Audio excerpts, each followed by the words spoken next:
ان کے بس میں نہ ہو اور مشکلات اور پیچیدگیوں میں اضافہ کر لے. تو یہ مجھے خطرات ہیں کہ ہر چیز جو ہے مشاورت سے ہونی چاہیے تھی.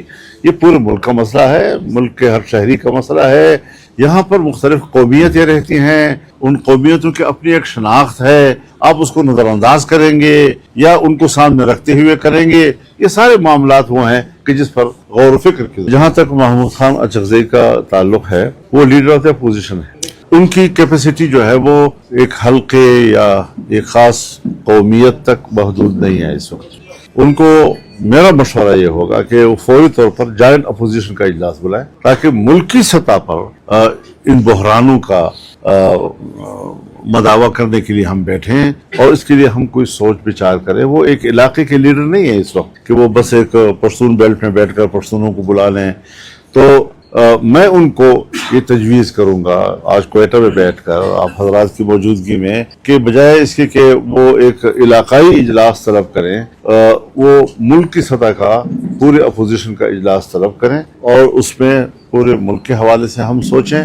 اور اگر وہ نہیں کر سکیں گے تو جیسے آپ نے فرمایا، میں آپ کے سوال کے جواب میں بات کر رہا ہوں، اپنی طرف سے نہیں کہہ رہا ہوں، کہ پھر جمعیت علماء اسلام پورے ملک کی سطح پر ایک آل پارٹیز کی طرف جائے گی اور اس کے لیے پھر لیکن ہم ان کو موقع دے رہے ہیں کیونکہ منصب انہیں کا. میں نے اس ملک میں جمعیت علماء اسلام کے نظریے کو فروغ دینے کے لیے زندگی گزاری ہے. دنیا میں سارے نظام ناکام ہو چکے ہیں. اگر ناکامی والی باتیں ہیں تو ناکام تو پوری دنیا میں اب جمہوریت بھی ہے، آمریت بھی ناکام ہو گئی ہے، کمیونزم بھی ناکام ہو چکا ہے، اور اب رہ گیا ہے مغرب کی سرمایہ داریت، مشرق کی آمریت اور عسکریت، اور اب یہ چیزیں ہم پر حکومت کریں گی. ہم نے پاکستان میں اپنے نظریات آئین کے مطابق قرآن و سنت کا نظام، ایک پارلیمانی جمہوری نظام جس میں سول سپرمیسی کا ایک نظریہ موجود ہے. پاکستان میں مارشل لاءیں لگتی رہی ہیں.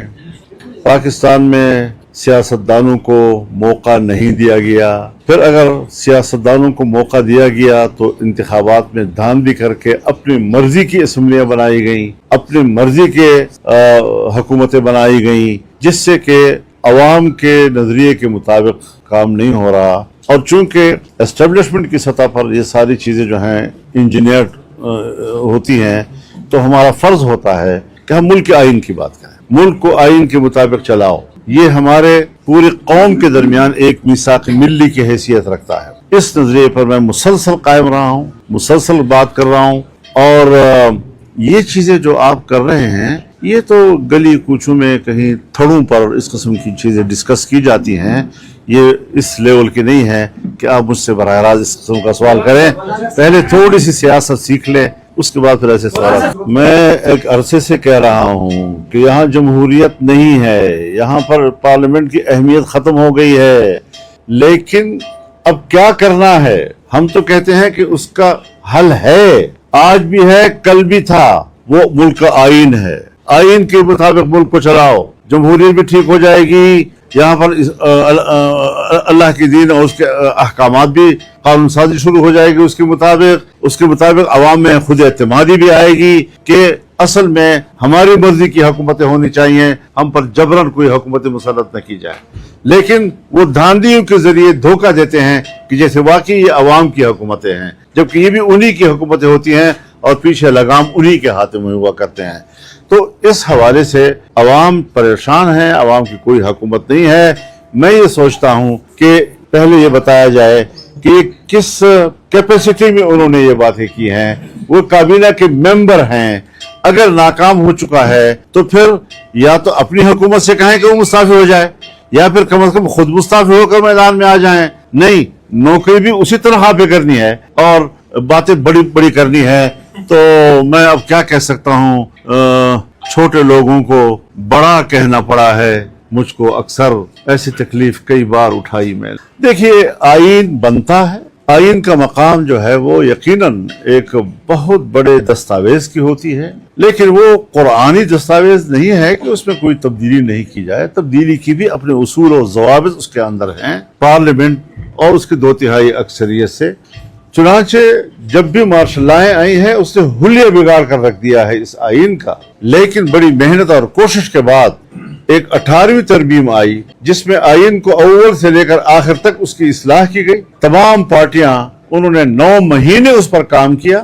جتنا کام سن 73 کے پورے آئین کے بننے پہ ہوا تھا اس سے کئی زیادہ وقت جو ہے وہ 18ویں ترمیم نے لیا تھا، جس میں تمام پارٹیاں ایک چھت کے نیچے بیٹھی اور انہوں نے اس پر کام کیا اور ایک متفقہ ترمیم جس سے کہ آئین کی اصلاح ہو گئی. اس کے بعد ابھی جو 26ویں ترمیم آئی، ہم نے ایک جمعیت علماء اسلام نے تنہا مذاکرات کیے حکومت کے ساتھ، اور ایک مہینے کے اندر ہم نے ان کو 34 شقوں سے دستبردار کیا اور ان کو ان کی مرضی کے مطابق آئین نہیں لانے دیا. اور اس میں پھر ہم نے کچھ اپنی مطالبات شامل کیے، سود کے خاتمے کے حوالے سے، وفاقی شرعی عدالت کے حوالے سے، اسلامی نظری کونسل کے سفارشات کے حوالے سے وہ قبول ہو گئیں.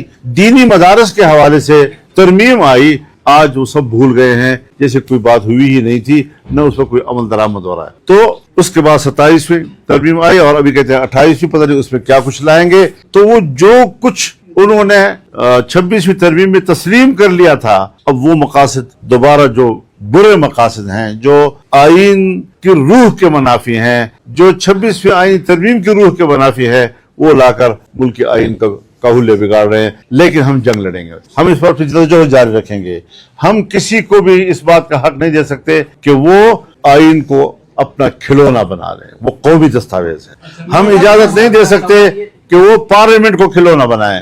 پارلیمنٹ آزاد ہے اور اس کو پورے اختیار کے ساتھ عوام کا نمائندہ بن کر سامنے آنا چاہیے. ایک بات میں بتا دوں آپ کو، ذرا تھوڑا نوٹ کر لیں اس چیز کو.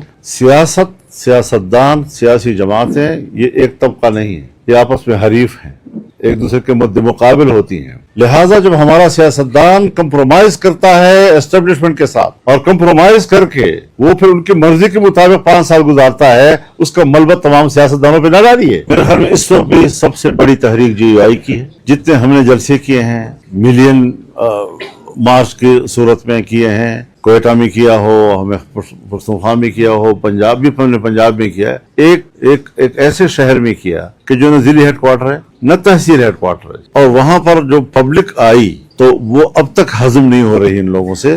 تو اس وقت بھی پبلک کی آواز GUI ہی ہے، اور سب سے بڑی اسٹریٹ پاور جو ہے وہ جمعیت علماء اسلام کو تسلیم کیا جا رہا ہے. دیکھیے، نوجوانوں کے اپنے جذبات ہوتے ہیں، لیکن سیاست میں ہمارے نوابزادہ نصر اللہ خان مرحوم فرمایا کرتے تھے کہ نئے چہرے یہ فلموں کی اصطلاح ہے، سیاست کی اصطلاح نہیں ہے. تو جہاں تک ہے نوجوانوں کا تعلق، جوانی میں جذبات غالب ہوتے ہیں اور بصیرت، تجربہ وہ ذرا کم ہوتا ہے. جو سیاست میں ایک لمبا عرصہ گزار کر بہت سے حالات سے گزر چکے ہوتے ہیں، تجربات سے، تو وہ جو پالیسیاں بناتے ہیں، وہ جب ایک آئیڈیا قوم کو دیتے ہیں، اس پہ زیادہ وزن ہوا کرتا ہے. تو ہمارا نوجوان کو بھی یہ سوچنا چاہیے کہ ان کے جذبات کا احترام، وہ ہمارے آنے والے مستقبل ہیں اور ہم اپنے مستقبل کو روشن دیکھنا چاہتے ہیں. تو ایک ایسا نوجوان کہ جس کے مستقبل وہ میرا مستقبل ہوگا، میں اپنے مستقبل کو ایک اچھا مستقبل بنانا چاہوں گا، اس کو روشن بنانا چاہوں گا، تو مجھے اس سے امیدیں وابستہ ہیں. اور میں چاہوں گا کہ ان کی جو جذبات ہیں وہ ضائع نہ ہوں، اور وہ جذبات کے رو میں بہ کر ایسی تحریکیں کہ جس سے کے بعد جو آپ کی تجربہ کار سیاست ہوتی ہے، جن کو حالات سے گزرے ہوئے وہ عرصہ گزر چکا ہوتا ہے، وہ پس منظر میں چلے جاتے ہیں. اس سے بحران میں پیدا ہوتے ہیں.